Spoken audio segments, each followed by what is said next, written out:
అగో చూసిండ్రా, గీడున్న railway station లేదో వాటర్ ఫౌంటైన్లు ఏర్పాటు చేసినట్టే నీళ్ళు ఎట్లా గారుతున్నాయో. మరి గిదేదో పాతవడ్డ స్టేషన్ కూడా కాదు, గీ నడమనే ఎయిర్పోర్టును తలదన్నే తరీకల కట్టినమని సెంటర్ సర్కారోళ్ళు గొప్పలు చెప్పుకుంటున్న పట్నంలున్న షెర్లపల్లి రైల్వే స్టేషను బుధవారం మాపటీలు కొట్టిన వానకు ఆగమైంది. గిట్లా 400 కోట్ల మీదనే ఖర్చు పెట్టి 4 ఏళ్లు కట్టిరు గీ స్టేషన్ని.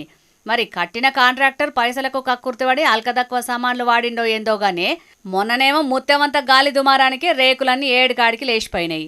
ఇప్పుడేమో గీ వానకు పైకప్పు మీదికెంచి మోటార్లు కదా నీళ్లు పోసినట్టే దారాలు కిందికి పోసినాయి. ఇట్లా రేకుల మీదికెంచి కింద పడ్డ నీళ్లతోటి ఆడున్న ప్లాట్ఫామ్లు అయితే చెరువులు లెక్క అయినాయి.